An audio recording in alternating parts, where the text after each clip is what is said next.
नमस्कार दोस्तों, किस्से कहानियां में एक बार फिर आपका स्वागत है। आइए सुनते हैं मुंशी प्रेमचंद द्वारा लिखी कहानी पत्नी से पति। मिस्टर सेठ को सभी हिंदुस्तानी चीजों से नफरत थी और उनकी सुंदरी पत्नी गोदावरी को सभी विदेशी चीजों से चिढ़। मगर धैर्य और विनय भारत की देवियों का आभूषण है। गोदावरी दिल पर हजार जब्र करके पति की लाई हुई विदेशी चीजों का व्यवहार करती थी। हालांकि भीतर ही भीतर उसका हृदय अपनी परवशता पर रोता था। वह जिस वक्त अपने छज्जे पर खड़ी होकर सड़क पर निगाह दौड़ाती और कितनी ही महिलाओं को खद्दर की साड़ियां पहने गर्व से सिर उठाए चलते देखती, तो उसके भीतर की वेदना एक ठंडी आह बनकर निकल जाती थी। उसे ऐसा मालूम होता था कि मुझसे ज्यादा बदनसीब औरत संसार में नहीं है। मैं अपने स्वदेश वासियों की इतनी भी सेवा नहीं कर सकती। शाम को मिस्टर सेठ के आग्रह करने पर वह कहीं मनोरंजन या सैर के लिए जाती तो विदेशी कपड़े पहने हुए निकलते शर्म से उसकी गर्दन झुक जाती थी।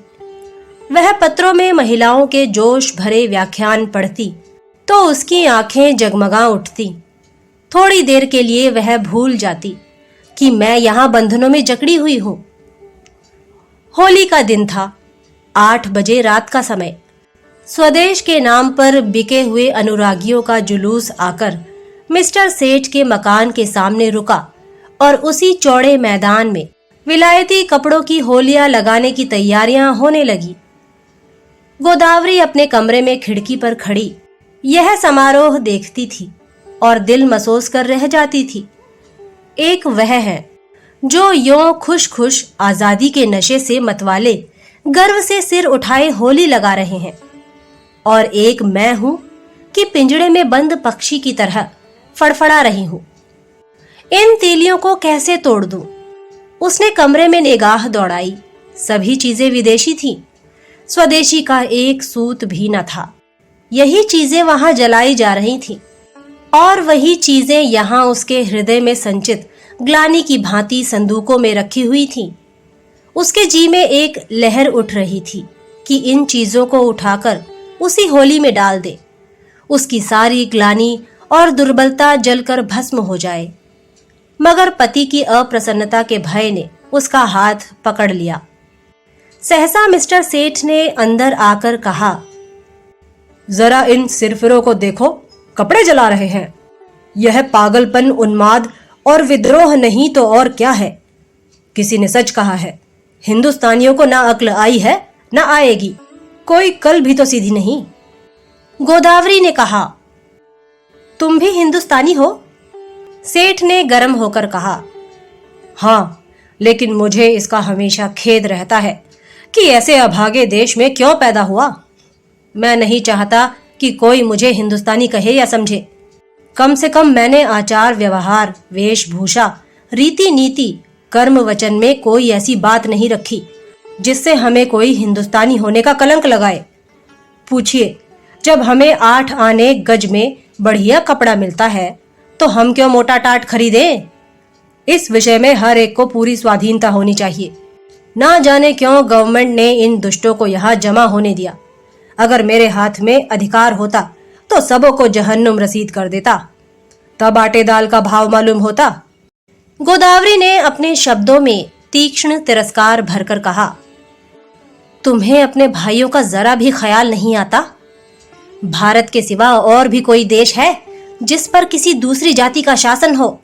छोटे छोटे राष्ट्र भी किसी दूसरी जाति के गुलाम बनकर नहीं रहना चाहते। क्या एक हिंदुस्तानी के लिए यह लज्जा की बात नहीं है कि वह अपने थोड़े से फायदे के लिए सरकार का साथ देकर अपने ही भाइयों के साथ अन्याय करे? सेठ ने भौवें चढ़ाकर कहा, मैं इन्हें अपना भाई नहीं समझता। गोदावरी बोली, आखिर तुम्हें सरकार जो वेतन देती है वह इन्हीं की जेब से तो आता है। सेठ बोले, मुझे इससे कोई मतलब नहीं कि मेरा वेतन किसकी जेब से आता है। मुझे जिसके हाथ से मिलता है वह मेरा स्वामी है। ना जाने इन दुष्टों को क्या सनक सवार हुई है। कहते हैं भारत आध्यात्मिक देश है।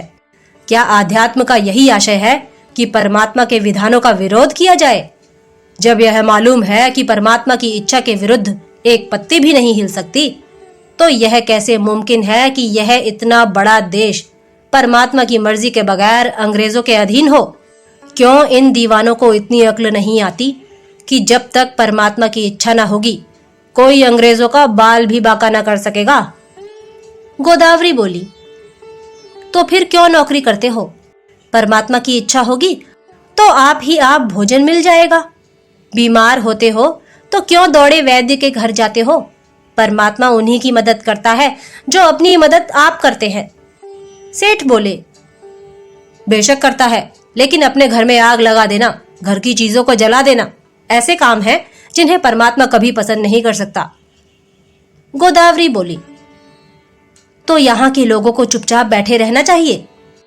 सेठ बोले, नहीं, रोना चाहिए। इस तरह रोना चाहिए जैसे बच्चे माता के दूध के लिए रोते हैं।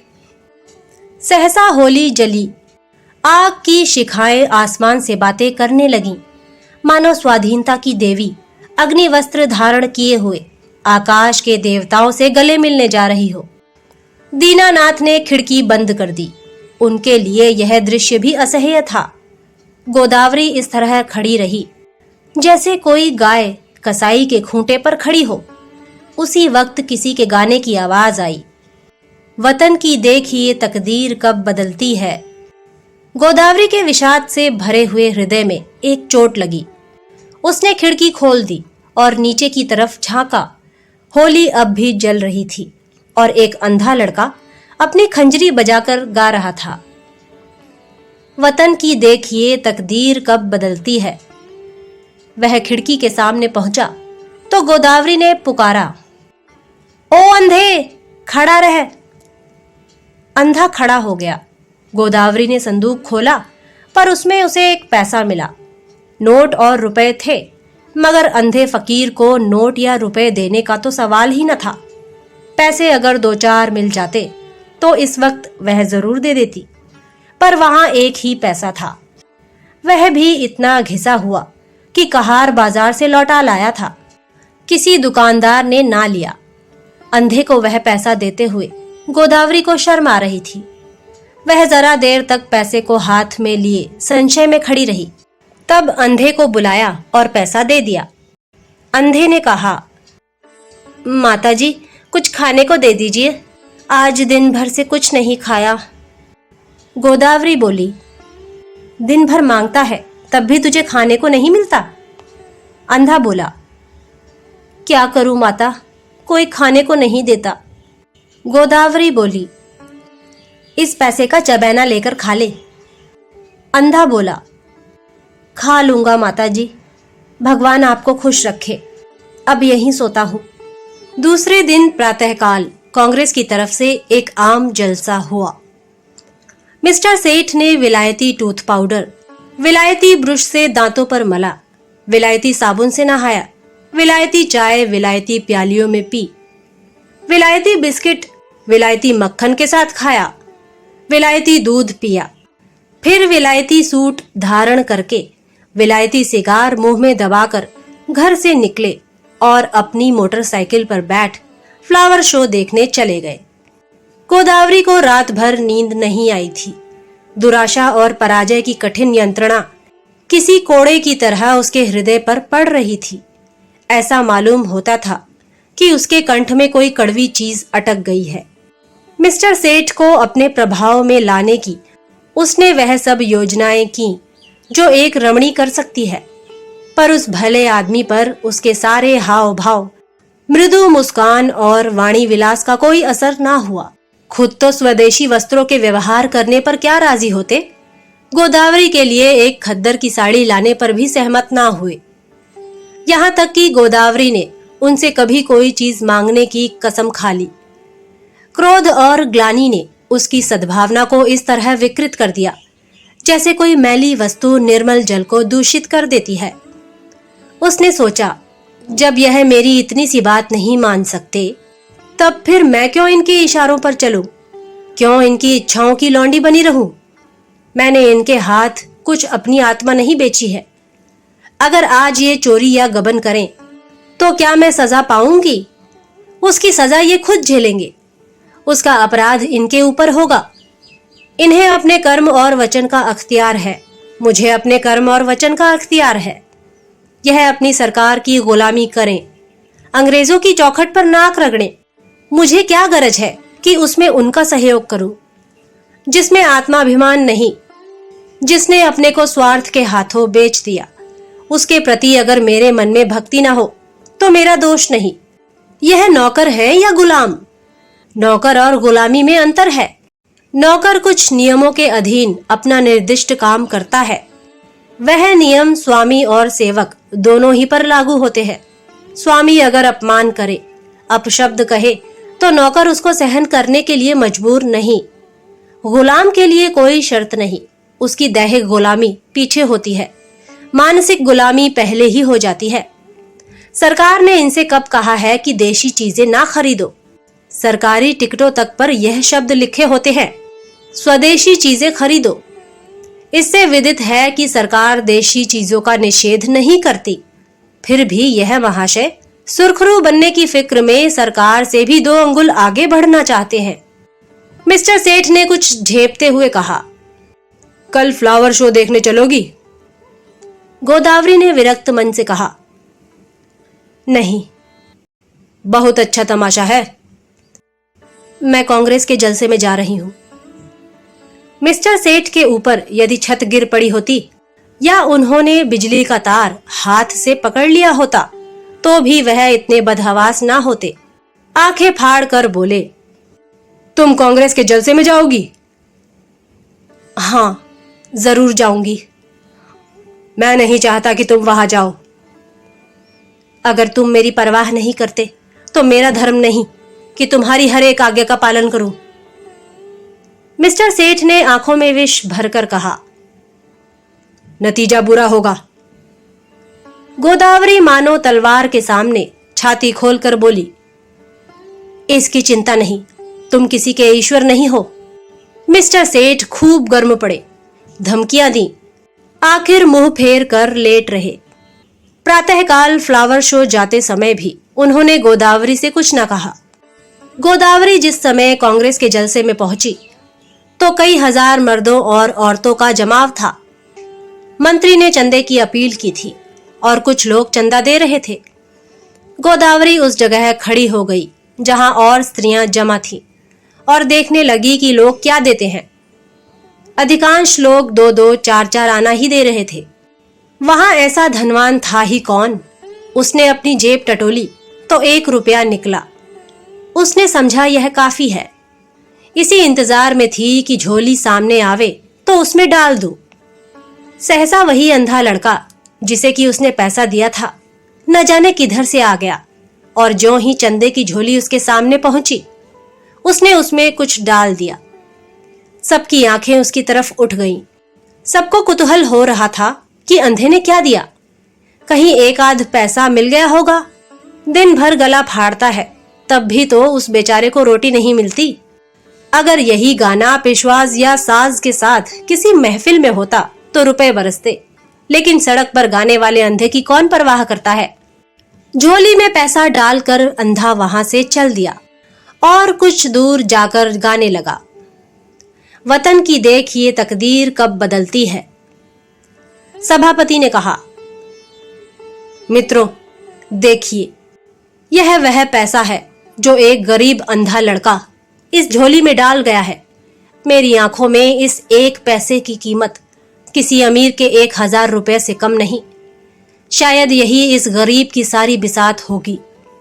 जब ऐसे गरीबों की सहानुभूति हमारे साथ है तो मुझे सत्य की विजय में कोई संदेह नहीं मालूम होता। हमारे यहाँ क्यों इतने फकीर दिखाई देते हैं? या तो इसीलिए कि समाज में इन्हें कोई काम नहीं मिलता, या दरिद्रता से पैदा हुई बीमारियों के कारण यह अब इस योग्य ही नहीं रह गए कि कुछ काम करें, या भिक्षावृत्ति ने इनमें कोई सामर्थ्य ही नहीं छोड़ी। स्वराज्य के सिवा इन गरीबों का अब उद्धार कौन कर सकता है? देखिए, वह गा रहा है, वतन की देखिए तकदीर कब बदलती है। इस पीड़ित हृदय में कितना उत्सर्ग, क्या अब भी कोई संदेह कर सकता है कि यह किसकी आवाज है? पैसा ऊपर उठाकर बोले, आप में कौन इस रत्न को खरीद सकता है? गोदावरी के मन में जिज्ञासा हुई, क्या यह वही पैसा तो नहीं है जो रात मैंने उसे दिया था? क्या उसने सचमुच रात को कुछ नहीं खाया? उसने जाकर समीप से पैसे को देखा जो मेज पर रख दिया गया था। उसका हृदय धक से हो गया। यह वही घिसा हुआ पैसा था। उस अंधे की दशा, उसके त्याग का स्मरण करके गोदावरी अनुरक्त हो उठी। कांपते हुए स्वर में बोली, मुझे आप यह पैसा दे दीजिए, मैं 5 रुपए दूंगी। सभापति ने कहा, एक बहन इस पैसे के दाम 5 रुपए दे रही है। दूसरी आवाज आई, 10 रुपए। तीसरी आवाज आई, 20 रुपए। गोदावरी ने इस अंतिम व्यक्ति की ओर देखा। उसके मुख पर आत्माभिमान झलक रहा था, मानो कह रहा हो कि यहाँ कौन है जो मेरी बराबरी कर सके। गोदावरी के मन में स्पर्धा का भाव जाग उठा। चाहे कुछ हो जाए, इसके हाथ में यह पैसा ना जाए। इसने 20 रुपए क्या कह दिए, सारे संसार को मोल ले लिया। गोदावरी ने कहा, 40 रुपए। उस पुरुष ने तुरंत कहा, 50 रुपए। हजारों आंखें गोदावरी की ओर उठ गईं, मानो कह रही हो, अब आप ही हमारी लाज रखिए। गोदावरी ने उस आदमी की ओर देखकर धमकी से मिले हुए स्वर में कहा, 100 रुपए। धनी आदमी ने भी तुरंत कहा, 120 रुपए। लोगों के चेहरे पर हवाइयां उड़ने लगीं। समझ गए, इसी के हाथ विजय रही। निराश आंखों से गोदावरी की ओर ताकने लगे। मगर ज्यों ही गोदावरी के मुंह से निकला 150 कि चारों तरफ तालियां पड़ने लगीं, मानो किसी दंगल के दर्शक अपने पहलवान की विजय पर मतवाले हो गए हों। उस आदमी ने फिर कहा, 250। गोदावरी बोली, 200। फिर चारों तरफ से तालियां पड़ी। प्रतिद्वंदी ने अब मैदान से हट जाने ही में अपनी कुशल समझी। गोदावरी विजय के गर्व पर नम्रता का पर्दा डाले हुए खड़ी थी और हजारों शुभकामनाएं उस पर फूलों की तरह बरस रही थी। जब लोगों को मालूम हुआ कि यह देवी मिस्टर सेठ की बीवी है, तो उन्हें ईर्ष्यामय आनंद के साथ उस पर दया भी आई। मिस्टर सेठ अभी फ्लावर शो में ही थे कि एक पुलिस के अफसर ने उन्हें यह घातक संवाद सुनाया। मिस्टर सेठ सकते में पड़ गए, मानो सारी देह शून्य पड़ गई हो। फिर दोनों मुट्ठियां बांध ली, दांत पीसे, होंठ चबाए और उसी वक्त घर चले। उनकी मोटरसाइकिल कभी इतनी तेज ना चली थी।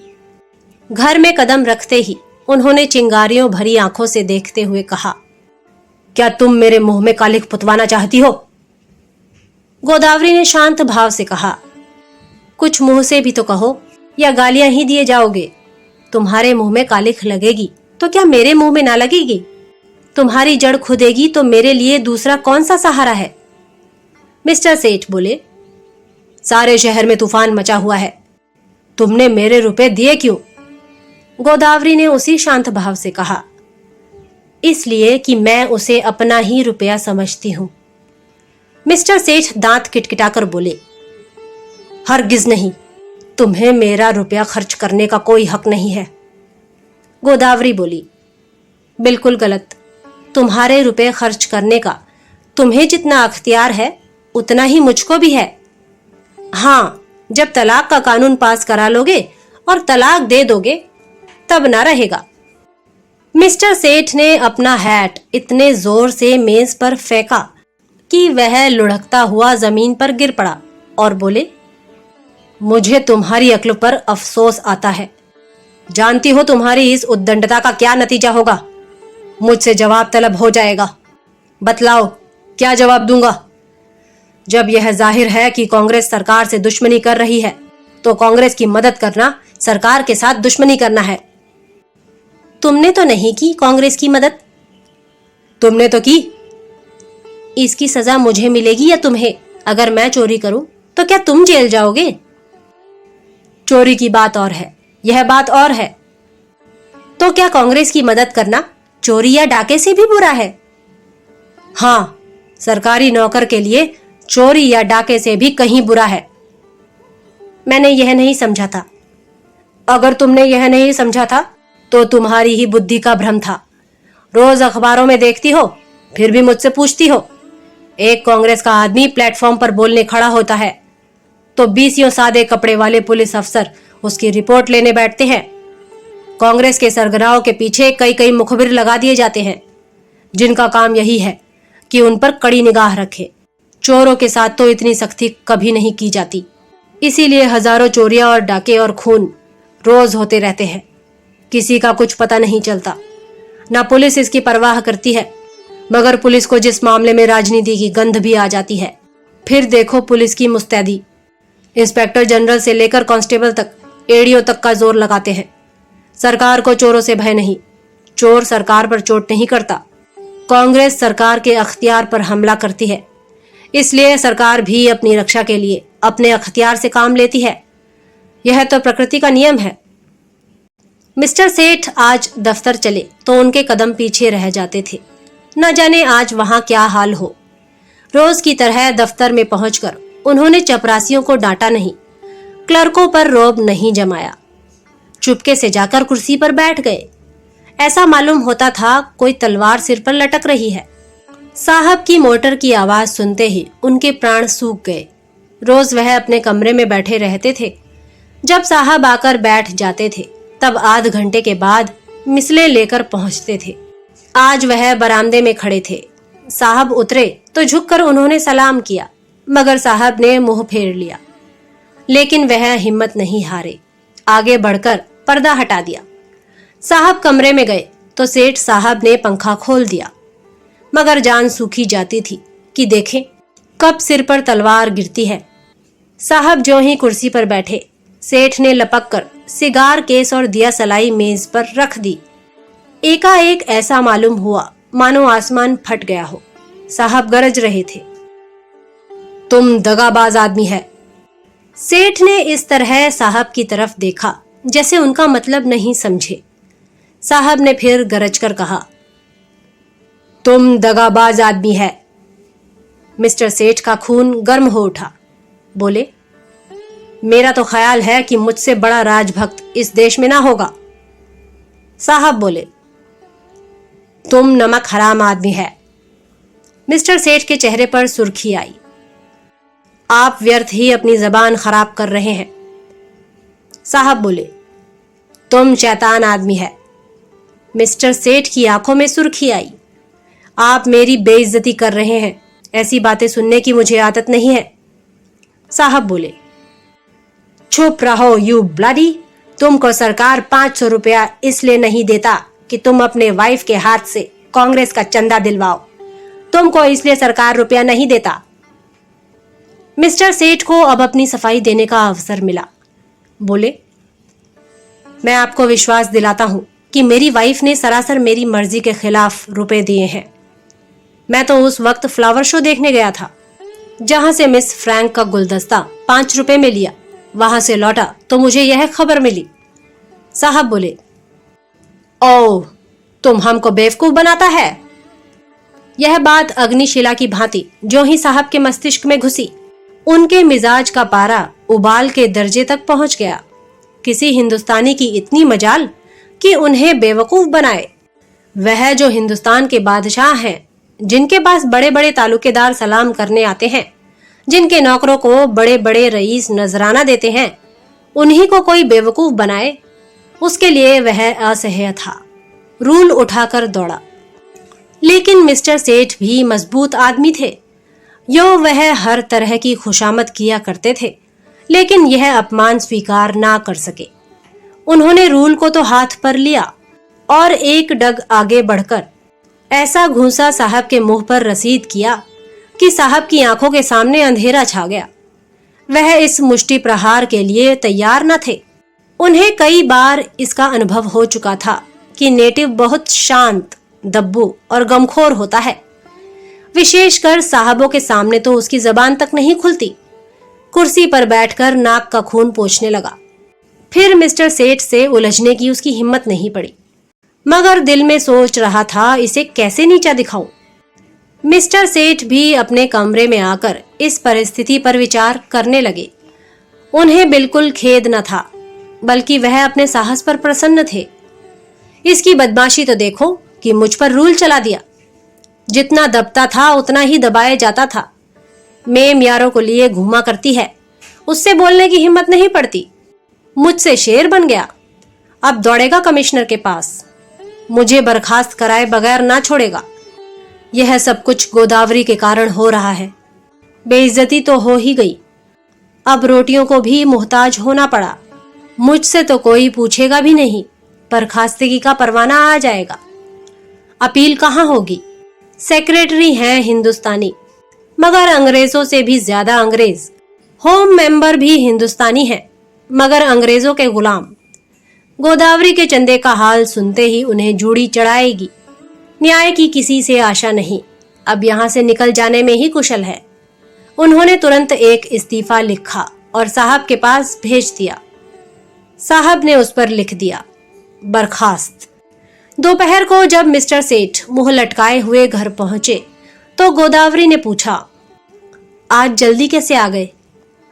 मिस्टर सेठ दहकती हुई आंखों से देखकर बोले, जिस बात पर लगी थी वह हो गई, अब रो सिर पर हाथ रख के। गोदावरी बोली, बात क्या हुई? कुछ कहो भी तो। सेठ बोले, बात क्या हुई? उसने आंखें दिखाई, मैंने चाटा जमाया और इस्तीफा देकर चला आया। गोदावरी बोली, इस्तीफा देने की क्या जल्दी थी? सेठ बोले, और क्या सिर के बाल नुचवाता? तुम्हारा यही हाल है तो आज नहीं कल अलग होना ही पड़ता। गोदावरी बोली, खैर जो हुआ अच्छा ही हुआ, आज से तुम भी कांग्रेस में शरीक हो जाओ।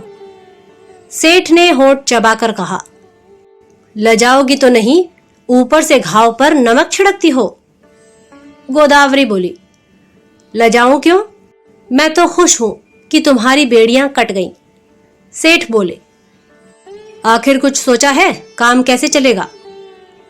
गोदावरी बोली, सब सोच लिया है, मैं चलकर दिखा दूंगी। हाँ, मैं जो कुछ कहूं वह तुम किए जाना। अब तक मैं तुम्हारे इशारों पर चलती थी, अब से तुम मेरे इशारे पर चलना। मैं तुमसे किसी बात की शिकायत ना करती थी। तुम जो कुछ खिलाते थे खाती थी, जो कुछ पहनाते थे पहनती थी, महल में रखते महल में रहती, झोपड़ी में रखते झोपड़ी में रहती। उसी तरह तुम भी रहना। जो काम करने को कहूं वह करना, फिर देखूं कैसे काम नहीं चलता। बड़प्पन सूट बूट और ठाट बाट में नहीं है। जिसकी आत्मा पवित्र हो वही ऊंचा है। आज तक तुम मेरे पति थे, आज से मैं तुम्हारा पति हूं। सेठ जी उसकी ओर स्नेह की आंखों से देखकर हंस पड़े। तो दोस्तों, ये थी मुंशी प्रेमचंद द्वारा लिखी कहानी पत्नी से पति। अगली बार फिर एक नई कहानी के साथ आपसे मुलाकात होगी। तब तक के लिए नमस्कार।